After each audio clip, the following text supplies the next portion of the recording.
Morning children, I hope you all are following the lessons and completing your work.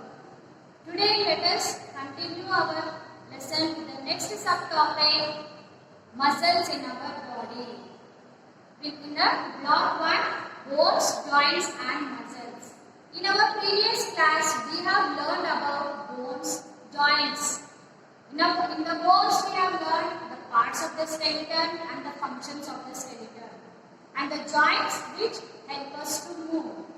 The bones are the hardest part of the body which gives shape and structure to our body. Bones and joints together helps to move. Then what is the use of muscles in our body? These muscles work along with the bones. Muscles are the softer part of the body which surrounds the bones.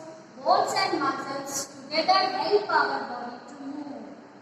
So these muscles are the softer tissue which help our body together, connects with the bone, surrounds our bones, helps our body to move in a different ways.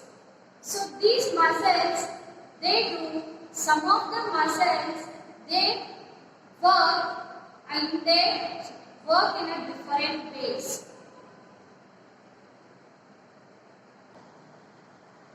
Some of the muscles in our body cannot work on their own, cannot move on their own. They need some help to move, they need some instructions to move. So our brain will give an instruction to move our body. So when they get an instruction, these muscles will work. When we want to do, then these muscles will help us to do that work. So, for example, how the children follow the instructions of a teacher, in the same way these muscles work by following the instructions of the brain. So such muscles are under our control. The muscles which are under our control, when we want to do, then only we can move our muscles. Such muscles are called as voluntary muscles.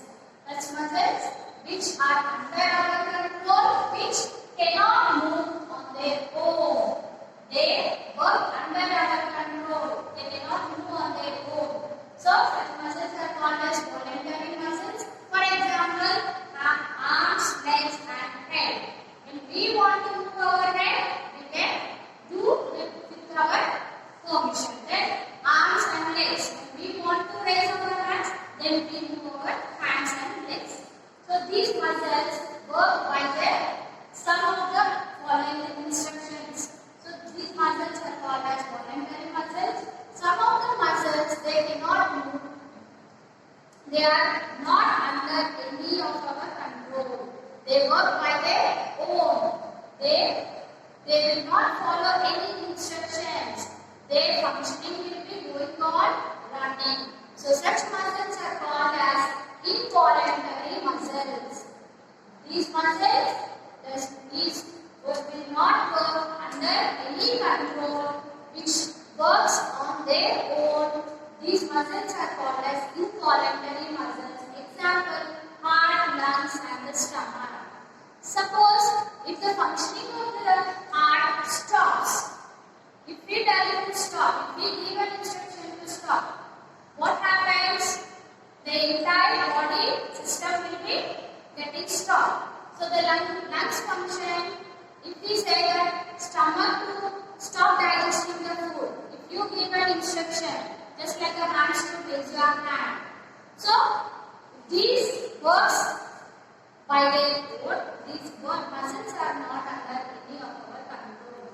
They work by their own. We cannot stop our breathing.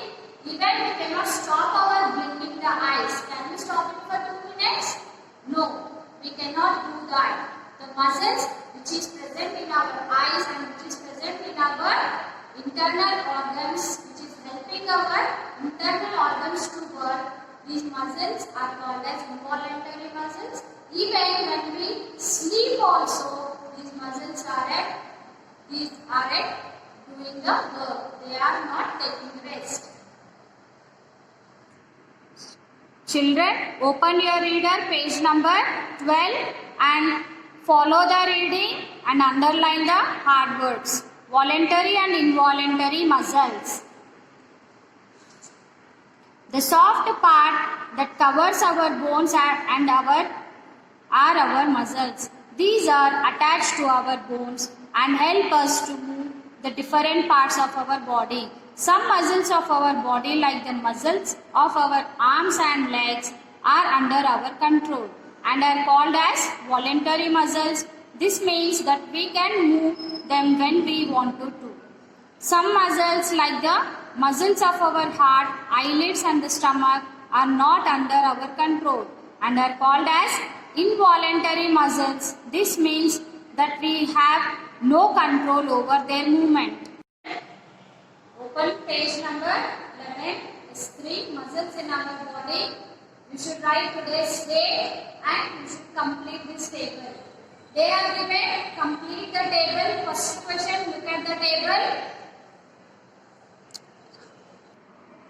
Children, they are given activities in the table and the type of muscles in action.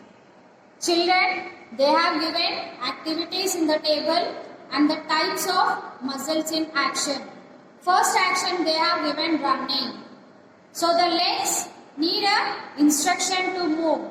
So the muscles are under our control. So which muscles we have to write here? Voluntary muscles. Already they have given answer here. The second action they have given breathing. Breathing. These muscles are under your control? No. Can you stop your breathing? So these muscles are not under our control. You are going to write involuntary muscles here. Next, eating the food. If you want to eat the food, your hand should need an instruction to move your hand. So eating food, these muscles are under your control. You are going to write voluntary muscles. And digesting food. Digesting food, will the stomach will listen your instruction and stop digesting the food? No. So these muscles are not under our control. You are going to write involuntary muscles here. Second question, what is the function of muscles in our body? What is the function of muscles? They are helping our body to move in a different ways. So this function you are going to write it here. And which muscles work while we are sleeping? Are they voluntary or involuntary muscles? Which muscles are working when we are sleeping? The muscles which are not under our control, those muscles are working, like our heart, stomach and lungs. They are doing their work even when we are sleeping. So you are going to write, these are the involuntary muscles which are working when we are sleeping. Fourth question, what would have happened if the muscles in our arms were involuntary? So the muscles which is in your arms, when they are not under our control, what will happen? So they move on their own. When we want to, they won't move. They continuously moving. So this is the very problematic. Children, you are going to complete the workbook, read the lesson, then you will get the answers from reader itself and complete all the workbook. Now you are going to write in your classwork as a homework. Fifth question, what is the difference between voluntary and involuntary muscles? You are going to write difference for this. Fifth question, only fifth question you are going to write. Sixth question, no need of writing. Because anyway we are going to add examples in the fifth question itself. So write only fifth question, difference between voluntary and involuntary muscles. The same thing you will write. Children, these differences you are going to write it for fifth answer in your classwork. First point, first heading you write voluntary and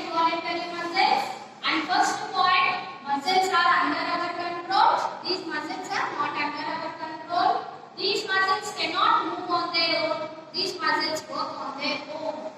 Example.